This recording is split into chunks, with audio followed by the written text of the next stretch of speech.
Okay, I call this Mission Impossible.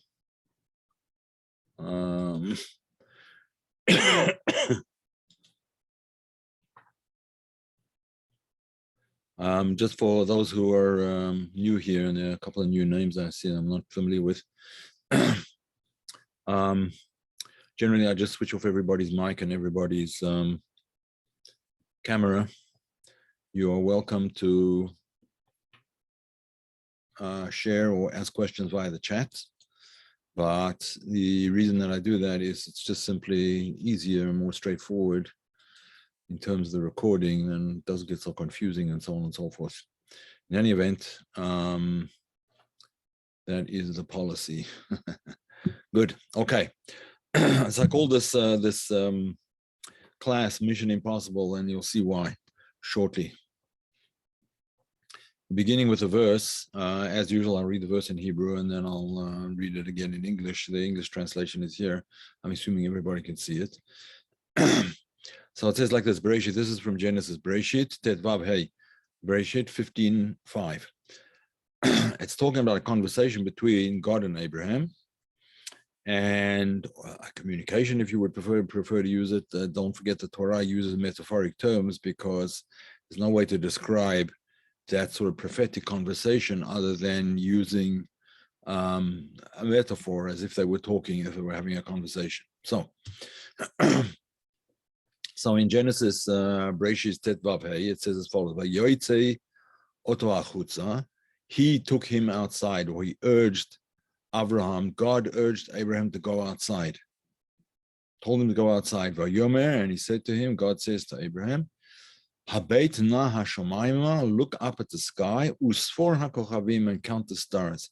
Im tuchal lisporotam, if you can count them. Go and see if you can count them. Vayomer lo kol yeh zarecha, and he said to him, that is how your descendants will be. So in English, he urged him, God urged him, Abraham, to go outside and said, look up at the sky and count the stars. See if you can count them.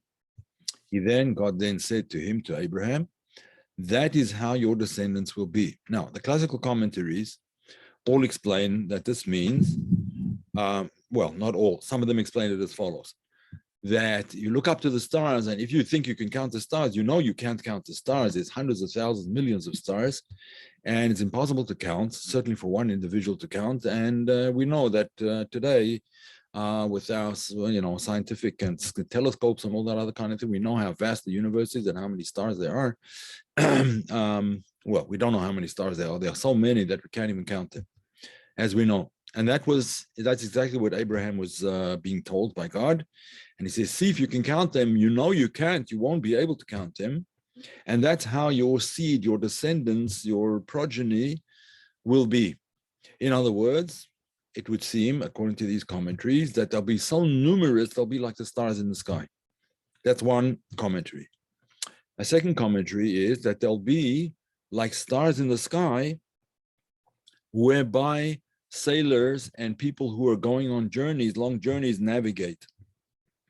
As you know, it used to be that they would navigate by the stars before, in the old days, before we had Waze and Google Maps and so on and so forth, that they would navigate by the stars. The navigator was one of the most important people on the ship because he was the one that would guide their course, and he navigated by the stars. That's how it went. So similarly, the message here, according to the second set of commentaries, is that just like the stars in heaven are used to guide people on their journey, so too your descendants will be guides for other people on their journey, on their journeys in life, their journeys through life, if you want to say it like that. Alternatively, a third explanation, there'll be points of light. Each, as we know, each star looks like just a tiny point of light from a distance, but the closer you get, you find out that it's actually a sun, right? Some of those suns are much bigger than our own sun, right? Some of them are huge. By orders of magnitude greater than the size of our own sun. So similarly, the message there would be that each person, each individual, each descendant of Abraham is a light, And it only looks like a point of light from far, but once you get up close and you get to know them more and you get to understand where it is that they're at, you'll see that they're actually a luminary in the sky. All right, all of those are the classical commentaries.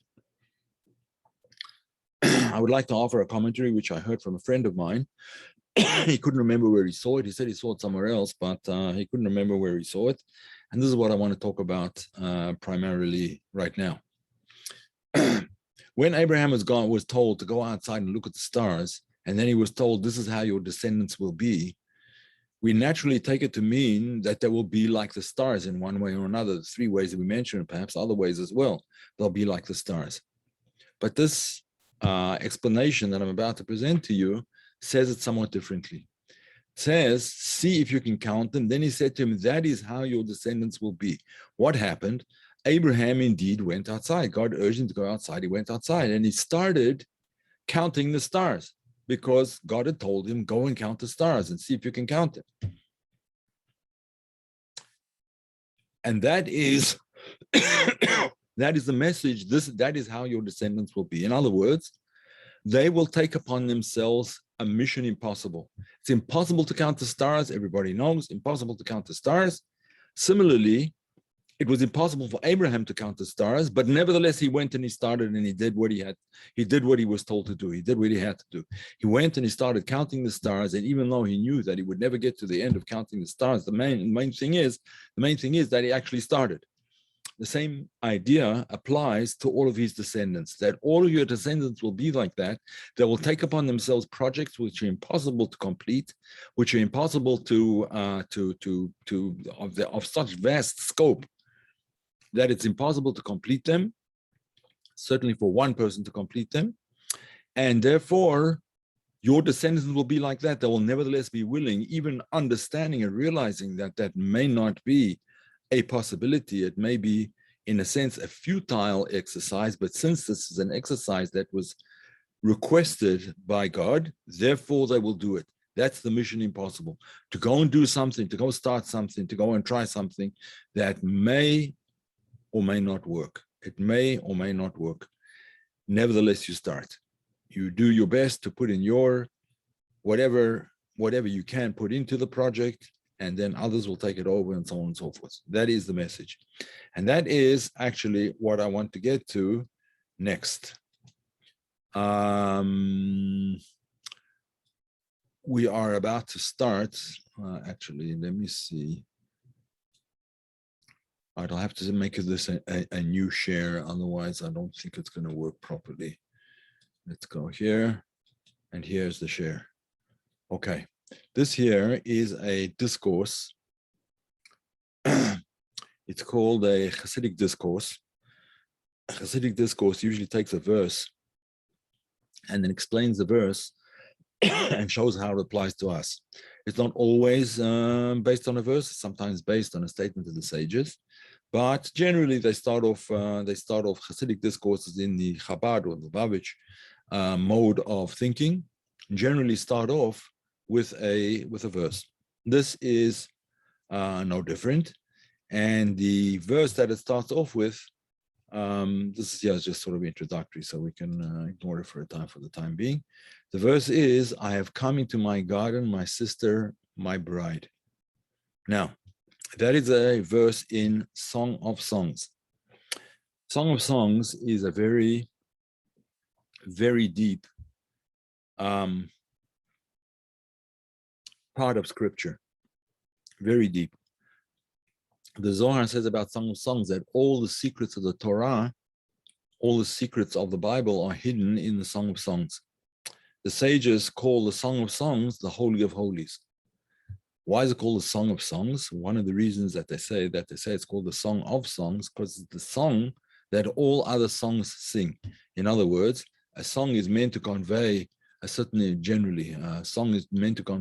emotion, usually a certain uplifting emotion. At least in Jewish music, it's not it's not the rock and roll, and it's certainly not what would it be called again? I forget what they call it, but it's not rock and roll, and it's not electric punk music and so on and so forth. Not at all. It's meant to be uplifting and reflective. So it's the song that other song sings, because the song that underlies all songs in a certain sense. And one of the verses over there in the first chapter, the first verse says, I have come to my garden, my sister, my bride. Oh, by the way, just by the way, nothing to do with anything, but I have translated Song of Songs into English, a new translation. In my opinion, a much better translation than the usual ones, with the commentary of the Zohar on each of the verses. How the Zohar, the classic fundamental Kabbalistic work called the Zohar, how the Zohar explains the Zohar, Zohar Chadash, Tikunei Zohar, explains the Song of Songs. I'm just busy finishing editing it now. I'm on the 5th chapter editing, and it will be published one of these days soon. In any event, yeah, I'm also looking forward to seeing it actually in print, and we will see. But in any event, this is the verse here is from Song of Songs. I have come into my garden, God talking. I have come into my garden, my sister, my bride. In yesterday's class, we talked about the garden being the Garden of Eden. Here, we're talking about something that's actually higher than the Garden of Eden. The garden over here refers to the temple, the first temple. Solomon built the first temple. King Solomon, Shlomo HaMelech, built the first temple, Beit HaMikdash. And he was the one that wrote the Song of Songs. And he says that God's response, I have come into my garden, I have come into the temple. In other words, divinity was manifested in the temple. And who's he talking to? My sister, my bride. He's talking to us. Okay. So this now is the commentary on that verse is actually this Hasidic discourse. The Chassidic Discourse is from Rabbi Yosef Yitzchak Schneerson, who was the 6th Lubavitcher Rebbe and the father-in-law of the last Lubavitcher Rebbe, the 7th Lubavitcher Rebbe, who happens to be my Rebbe. When you say Rebbe means a Chassidic master, right? He was my Chassidic master as well. And this is from his father-in-law, from the Rebbe Rayatz, as he's called, Rabbi Yosef Yitzchak. It's a very interesting idea, and that's what I want to present today. All right, so this is from Song of Songs. The Midrash explains, Midrash is rabbinical literature. The Midrash explains that this is not to be taken at face value. It is a metaphor describing the ongoing relationship between God and his bride, the Jewish people. Now, for those of you who are on the call who are not Jewish, let me just explain a fundamental point over here. This doesn't mean to exclude anybody. It's just that the relationship of the Jewish people to God is it's a covenantal relationship. We took upon ourselves the covenant, or the covenant was forced upon us, however you want to explain it. The covenant was the covenant was made with the Jewish people, was offered to all the nations of the world, and we were the ones that accepted it. Some people make a joke about this, and they say that the only question all the nations ask, like, what's in it? So one of the, they go through the 10 Commandments, honor the Lord your God, and so on and so forth. You shall not murder. So the Romans said, no, they're not interested. You shall not commit adultery. So one of the other nations said, no, they're not interested. And so on and so on. So it went on and on and on. When it came to the Jews, all they asked was, how much does it cost? Of course, that's kind of an anti-Semitic joke, but nevertheless, I like to tell it. And since it was for free, so we said, okay, we're in. But it's only a joke. I don't mean it literally. So the relationship, therefore, is one of a covenant. There was a covenant made, in other words, sort of like a marriage covenant kind of thing, right? A marriage covenant. And can anyone else join the covenant? Yes, anyone can join the covenant. It's not based on your DNA. It's not based on your race. It's not based on your ethnicity. It's based on your desire to join the covenant. That's all. There are people, and possibly people on this call tonight, who are Jewish, who were converts to Judaism. They're people who from African American descent, they're people from Korean descent, and so on and so on. All kinds of different. I had a student, actually, a very brilliant boy, who now lives in New York. His mother married a man from Korea, South Korea, and although his mother was Jewish, so he was Jewish, but he looks very distinctly Korean. So he joined us as well. He's part of the covenant of faith, and anyone can join who decides that they want to join this covenant. Of course, there's procedures, and it has to be sincere, and so on and so forth. But I don't want to get into that now. All I'm explaining is why the Jewish people call the bride God's bride. This is something we took upon ourselves once upon a time, way back at the time that the Torah was given. It was offered to everyone, we accepted it. The above verse, for example, refers to the time of the construction of the sanctuary, or the temple. There were three stages of the temple. There was the sanctuary in the desert. Then there was the first temple built in Jerusalem. That was destroyed by the Babylonians, Then the second temple was destroyed was built in the same place in Jerusalem, and that was destroyed by the Romans. And we have not built the third temple yet. That will be built in the Messianic era. In any event, the above verse, for example, refers to the time of the construction of the sanctuary. The sanctuary is the first stage of the temple. When the Shekhinah, the divine presence, came into his garden, he came into the place that was the place of delight. That's what a garden is, a place of delight. That's what Gan Eden, the Garden of Eden, means. It means a place of idun v'ta'anug. Idun means delight and soul delight, spiritual delight, not physical delight, eating grapes and drinking champagne. For it was there and then that the divine presence, distant for a time, was again revealed in this world. Right when the sanctuary was built, when the temple was built, the divine presence was revealed in this world. Now, there's many aspects to this revelation, but he doesn't dwell on this particular point for very long, so I don't want to dwell on it for too long either. But the divine presence was revealed there. There were a number of miracles that took place in the temple, in the tabernacle, and subsequently in the first temple, somewhat less in the second temple, but nevertheless, miracles took place on a daily basis. For example, there was a column of smoke that went up from the sacrifice, from the offerings in the temple. There was a column of smoke that went straight up for as far as the eye could see, and the wind never managed to disperse this column of smoke. It wasn't blown around like you would expect. That was one of the miracles. There were many others, but let's not get into it now. There were numerous miracles. The Hebrew word that means "to my garden" is now discussed. Okay, so Midrash Rabbah, the rabbinical text called the Midrashic literature. Oh no, what happened here? I pressed on Midrash. Okay, the Midrash Rabbah on the above verse observes that the word used is not legan, which would mean to the garden, but legani, to my garden, which means to my garden. In other words, this implies leganuni, which means to the bridal chamber. In other words, there's an extrapolation of the word that when you say legani, to my garden, it means that place where there's communion between the soul and God. That is in the metaphor used in the Song of Songs in Shir HaShirim. That metaphor is the metaphor of a husband and wife, or rather a groom and bride, a bride and groom.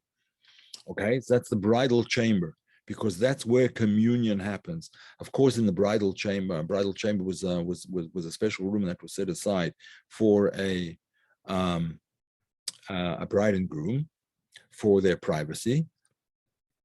And that bridal chamber was where they first sort of became intimate, right? Where they first became intimate. So that intimacy of the soul with God is what we are talking about now. That's Liganuni. I came to my garden, in other words, to my bridal chamber, my garden, my bridal chamber, that place where the soul and God commune, where the soul and God are intimate, so to speak. Okay. For as the commentaries on the Midrash explain, this possessive form, in other words, my garden, implies a private place, such as the chamber in which the spiritual union of groom and bride is consummated. The spiritual union, because marriage is not just simply a union of two bodies, it's a union of two spirits. Essentially, they become one unit. A man and his wife, or a wife and her husband, are two halves of one unit. And that's even incorrect to say it that way. They're two sides of one coin, so to speak. Right? They're not even halves. They become one soul with two facets. That's really, essentially, that's what marriage means, at least in the Jewish understanding of it. Which is why, in order to dissolve that marriage, it says the heavens cry when marriage is dissolved, even the heavens cry. But to dissolve the marriage, special actions are required. It's not just, okay, goodbye, see ya. There's a procedure called giving a get. A get means a bill of divorce. Right? The bill of divorce has to be given, has to be done in a special way, the witnesses and so on and so forth, and it releases the obligation of the couple from that marriage. All right, in any event, we're not going to get into that because we're talking about the consummation of the marriage. We're talking about the intimacy of the marriage right now. So the divine presence is thus saying, I have come into my bridal chamber, into the place in which my essence was originally revealed. I have come into that place where my essence, the divine essence, was revealed. Midrash continues. In the beginning, the essence of the Shekhinah, the essence of the divine presence, was apparent in this lowly world.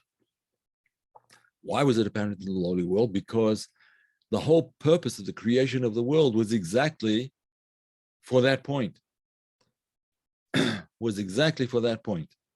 That the divine presence would be revealed on the lowest plane of existence, that the divine presence is revealed on higher planes of existence, in higher worlds, and so on and so forth, is no novelty. It's no chidush in Hebrew. It's no novelty. It's obvious that divinity is revealed in higher worlds. The world of Atzilut is the world of divinity. It's the world of openly revealed divinity. To use the Hebrew word, the kunz, the trick, so to speak, right, is to reveal godliness in a place which apparently opposes it, which is the opposite of godliness. In other words, to reveal godliness in the physical world that was the original intention. So that's what the Medrash is saying. In the beginning, the essence of the divine presence was apparent in this lowly world.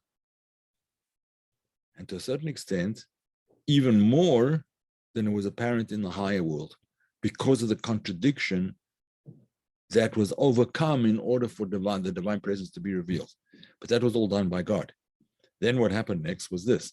However, in the wake of the cosmic sin of the tree of knowledge, the divine presence departed from the earth and arose into the heavens.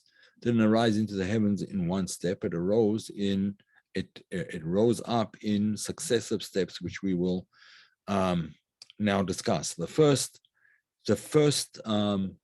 banishing of the divine presence was first banished by the sin of the tree of knowledge of good and evil. Now, when I say was banished, doesn't mean to say that there's no divinity in the world at all. No, it doesn't mean that. It just means that divinity is now concealed.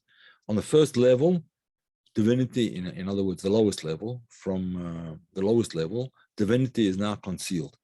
But concealed in such a way that it's extremely difficult to reveal and can only be revealed now in the future when in the Messianic era. when it will be revealed in the future, it'll be revealed even more than it was in the beginning. But let's get there slowly. I'm jumping ahead.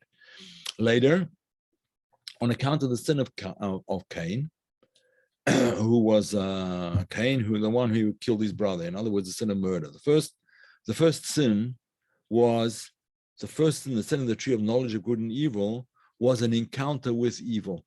The Zohar explains actually that Adam actually refused to have anything to do with evil, but he was tricked into looking at it, simply looking at the evil, and that was already enough to taint his soul so that he could no longer see godliness. Once evil is in your sights, you can't see godliness anymore, right? Once evil is in your sights, in your eyes, you can't. It's godliness is concealed. That's what happened. The first thing. The second most serious sin was the sin of Cain. Killed his own brother. Power grab.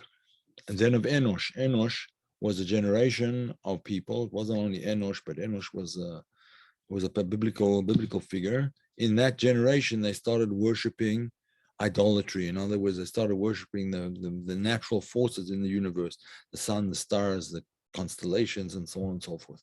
That's what happened then. So with each generation of sinners, first Adam and then Cain and then Enosh, the Shekhinah withdrew even further from this world, rising from the nearest heaven, in other words, the nearest spiritual level, to the second and then to the third. Yeah, so it's moving further and further away, step by step, moving away. Later yet, the sins of the generations of the deluge, of the flood, right, caused it to recede. The generation of the flood was promiscuity primarily. that was their son. Everything was like there was not only cross gender but cross species orgies, so to speak. That was what was happening in that time, and that led to the purification process of the flood, which was essentially a purification of the world. Later, the sins of the generation of the deluge caused it to recede from the third heaven to the fourth, and so on, until it receded up to the seventh heaven. The progressive recession of the revealed divine presence is alluded to in the wording of the verse that relates that Adam and Eve heard the sound of God walking about in the garden. When it says walking about in the garden, it means to say it was the realization that divinity, that the divine presence was receding from our experience. It was moving away from our experience. Okay, that is what is meant by walking about. There was no one walking about there, obviously. It just means receding, retreating from the place where it was originally revealed. Rabbi Abba notes, this R with a period afterwards is an abbreviation of rabbi. Rabbi Abba notes, the verse does not use the expected form of the verb, mahalech, to walk, but rather mithalech, which suggests that they heard the divine presence springing back in successive stages of withdrawal. Who is Rabbi Abba? Rabbi Abba is one of the great figures in the Zohar. So the idea was that he understood that the word mithalech rather than mahalech means taking yourself walking. In other words, removing yourself. In other words, the divine presence removing itself from the world in successive stages of withdrawal, not only from the world, but then from the first spiritual level, second, third, fourth, fifth, sixth, seventh spiritual level, the 7 generations of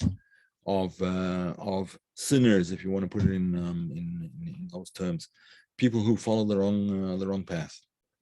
Okay. The Medrash proceeds now to explain that after the sins of 7 generations that cause the divine presence to withdraw 7 spiritual levels from its initial manifestation in the world, 7 tzaddikim, 7 righteous, 7 holy people arose, whose divine service drew the divine presence down once more into this world below.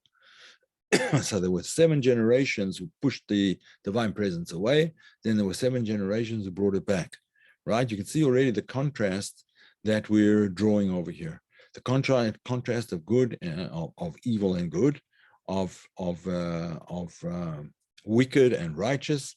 And righteous people are ones that bring the divine presence closer to the world and try to make it manifested in the world. That relates to the explanation that I started off with, because Abraham was the first one that did this. He went out and he counted the stars. So shall your progeny, your seed, your descendants be. They'll do the same thing.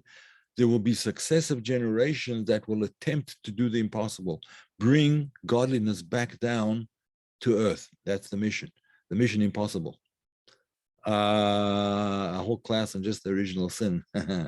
Okay, one day we'll get there. Okay, so through the merit of Abraham, now when we say Abraham, again, we're talking about Abraham, Isaac, Jacob, and so on and so forth, but we're not leaving out their better halves, right? We're not leaving them out at all. On the contrary, Abraham is told, listen to the voice of your wife. Sarah had a greater level of prophecy even than Abraham. But since the idea in scripture in general, and particularly in the 5 books of Moses, is that women are what's called tsanua. They're very modest and do not push their fame forward. I don't know a better way of saying it, but but in any event, the since women are very modest, so their names are not mentioned. Sorry, there's a question over here. Which started in the garden, due exposure of sin and all the good and evil, expelled and then Shekhinah, it wasn't natural. I'm not sure exactly what the question is. Yeah, it started in the garden. It started in the Garden of Eden with Adam looking at evil, right? And that tainted his soul. That was the first. Therefore, it pushed the divine presence back one level. Modesty is a super complex topic. Sure is. Super complex and super difficult to really to achieve with a sense of equanimity and a sense of this is the right thing. In any event, so there were 7 tzaddikim, 7 generations of righteous, holy people. Through the merit of Abraham, the Shekhinah was brought down from the 7th heaven to the 6th. Through the merit of Isaac, Yitzchak, the Shekhinah was brought down from the 6th to the 5th, and so on until Moshe, until Moses, the 7th of these great saintly people. And all who are 7th are cherished. The 7th generation is especially the 7th generation, starting off with the first. Abraham was the first one. Moses was the 7th to Abraham.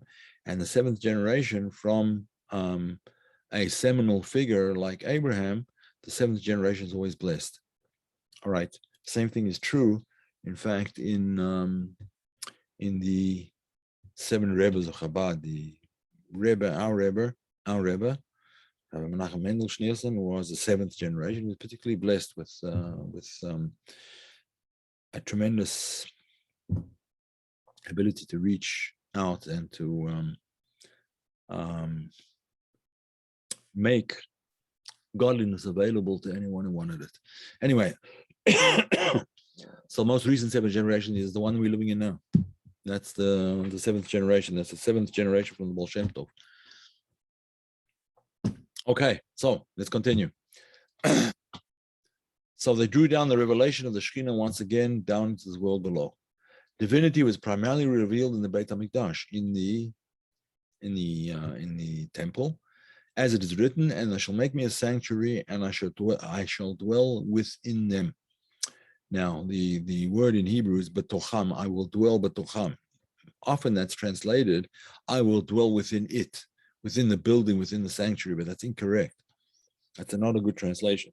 The translation is, I will dwell within them, within the individual who opens up his heart and his opens up his being, his essence, to godliness. Any person who opens up his essence to godliness is a dwelling place for divinity. That's what it is.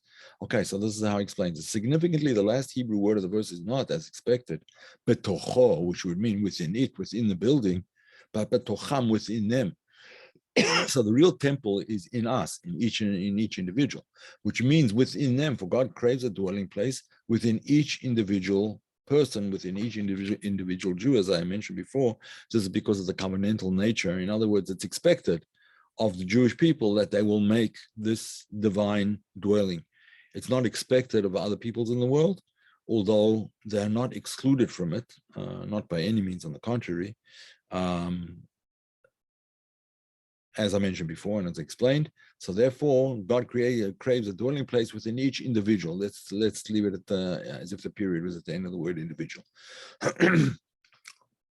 This concept can grant us an insight into the verse. The righteous will inherit the land and dwell forever upon it. Right? The righteous will inherit the land and dwell forever upon it. Now, how does that relate to what we were talking about before? So he explains. Now, the word la'ad, which is a translation of forever, in the original Hebrew of forever. Now, the word la'ad here translated as forever recalls the word ad in the phrase, he who dwells forever, exalted and holy is his name. He who dwells forever. So the verse may be understood, may thus be understood as follows. The righteous will inherit the land, which is an allusion to the Garden of Eden. In other words, they'll inherit this level of spiritual delight because they cause he who dwells forever, who is exalted and holy in his name, to dwell and be revealed in this physical world below. That's essentially the mission. The mission is to bring about, once again, a revelation of godliness in the world. Mission impossible? Yes, and we undertake it nevertheless. So, as he goes on to explain, with this in mind, namely the revelation of the divine presence in the sanctuary as the focal point, but the sanctuary as the focal point not being the building, but the inner dimension of a person, as he explains, and more particularly the revelation of the divine dimension within himself, within each individual, which each individual secures through the construction of his personal sanctuary, we can better understand the interpretation of the verse, I have come to my garden, as I have come into my bridal chamber, i.e. the Shekhinah, the divine presence here, speaks of its return to the original location of its essential abode, in the midst of the nether beings, in the midst of those of us down below, the world down below. Now, the ultimate purpose for the creation of the spiritual and physical worlds was that God desired to have a dwelling place in the lower worlds. As I mentioned right in the beginning, the purpose of creation was not for the higher worlds. The purpose of creation was that godliness should be revealed in the lower world. Let me just address a question over here. I've taught a Talmud class recently. I had a Talmud class recently that talked about the role of Kohanim. Kohanim means a priest, and we were debating if they were obsolete until a new temple is built. I argued that the Kohanim, the priest, could be given the duties of maintaining the temple of our hearts, but no one knew what I meant. That translation helped. Yeah. Do you think the Kohanim have a role in maintaining the temple of our hearts? Yes. But the Kohanim, the priest, in other words, the priestly tribe, the Kohanim are really descendants of Aaron. Or those are the Kohanim. There's the tribe of Levi, Levites, one of the 12 tribes. Was in Judah, Levi, and so on and so forth. Yehuda, Levi, Issachar, Zvulun. There were 12 tribes altogether, or the 12 sons of Jacob. And the tribe of the Levite tribe was the tribe that was given the duty of serving in the temple. And the Levite tribe is divided into two sections. There's the Levites, and then there's the Kohanim. Moses and Aaron, Moshe and Aaron, were both Levites. They were both from the tribe of Levi. But Aaron, the descendants of Aaron, become the Kohanim. They become the priests. The Levites also serve in the temple, but not in the same capacity. They serve in somewhat of a lesser capacity. But in any event, what was simply discussed in this note over here is that from Aden, Aden like Gan Eden, yeah. Asked is, do the priests have a role? Yes, they do have a role. That role today is Asher Yerucha, what they instruct you and teach you and enlighten you with. There's the role of the priest is not necessarily someone who's therefore a descendant of Aaron, although that is obviously to a certain extent a more desirable duty for the descendants of Aaron. But nevertheless, it's not confined to them. Anyone who takes upon themselves the duty of instructing and enlightening has the priestly duty, even though they don't have the priestly identity. They have the duty, not the identity. In any event, let's continue a little bit. So now the ultimate purpose of creation, again, of all the worlds, was God desired to have a dwelling place in the lower worlds. One of the ways this is explained was, why did God stop over here? Why did he not stop in the world of Atzilut? Because the world of Atzilut wasn't the purpose. The world of Bria wasn't the purpose. The world of Yetzirah wasn't the purpose. The world of Asiya and the lowest aspect of the world, that was the purpose. That's why it continued the whole process of creation until we got to this physical world. Okay, so that. Let us do one more paragraph and then I'm going to stop it there. He desired that divinity be revealed even on the material plane below by means of man's divine service of some. How do we do that? How do we make ourselves holy? How do we make ourselves into a dwelling place for the divine presence? By subordinating first, that's the first step, and then transforming our physical nature. Meaning to say, he designed that the divine soul descend from its spiritual heights and become clothed in the body with an animal soul. A person is comprised of two aspects. It's the beginning of Tanya, the famous work Tanya, or Likutei Amorim as it's also called, but the word Tanya, the work Tanya rather, which you can find at this website actually, chabad.org, if you're interested. Just look into wisdom and teachings and their books or whatever, or you'll see, yeah, wisdom and teachings. You go to the books and transcripts and you'll find over there the Tanya if you want to read a translation in English. In any event, so the Tanya explains, based on Kabbalistic texts from the text of the Arizal, that a person has two souls. In other words, two sources of motivation. One is the animal soul. That's the soul that sort of keeps you alive and functioning in a physical body. And it's the needs and desires of the physical body. And then you have a godly soul, which is called in Tanya in the second chapter, the Chelek Elokami Ma'al Mamish, literally a part of God above. You have these two forces within you, and unfortunately, most people are not even aware of the divinity within them, and are totally led around by the nose, so to speak, by the animal soul with the animal desires and so on and so forth, animal lusts and animal addictions and motivations and so on and so forth. The whole purpose is to make the divine soul primary over the animal soul, just like a horse with a rider upon it is guided in the proper path. So too, the animal soul, when the divine soul rides upon it, manages to achieve something that the divine soul could not achieve on its own. Just as the rider that's on the horse could not walk the distance or run the same speed as when his or she is riding their horse, right? The animal soul is useful. It's not something we get rid of. It's something that we have to rein in, we have to harness, we have to know how to work with. So therefore, he desired that the divine soul descend from its spiritual heights, become clothed in a body with an animal soul, which would does conceal, and obscure this divine soul's light. And despite all this, through this study of Torah, the observance of the commandments, and so on, the divine soul would refine and purify the body and the animal soul, as well as its portion in the world, i.e. its environment, and bring them up to a state of greater holiness. Okay.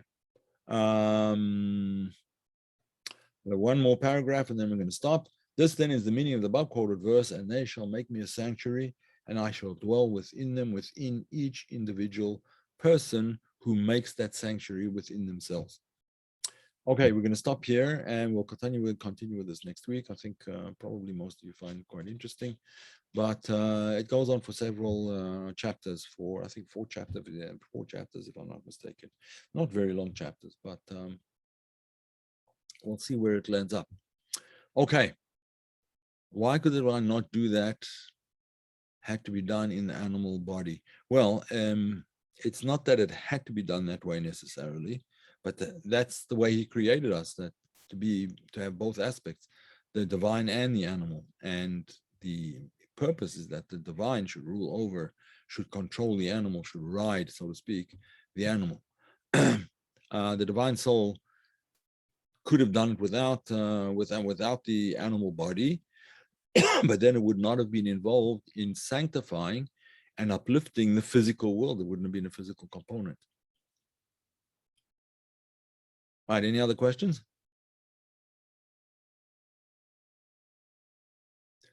That's God's desire. I'll tell you what, why don't you read through this again? I'm going to put the link and you can look through it again. And if you have further questions, you can ask me by email. I'm always happy to answer emails. The email is kabbalah_decoded@gmail.com. One word, Kabbalah Decoded, KABBALAH, decoded, one word, at gmail.com. And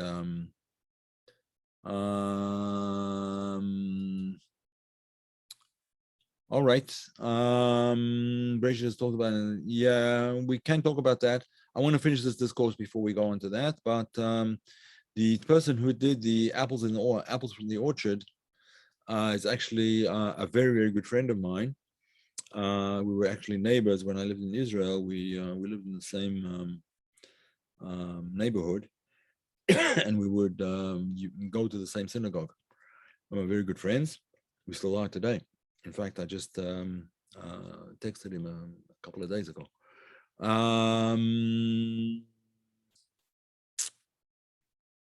Full PDFs. Okay, so if there are any other questions, I'd be happy to take them.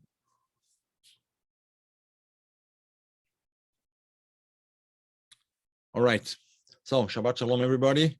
If there are no more questions, then we will call it a day. As usual, I will put this recording up as soon as it processes and so on and so forth. It will be on the website, rather on YouTube, the Kabbalah Decoded channel on YouTube.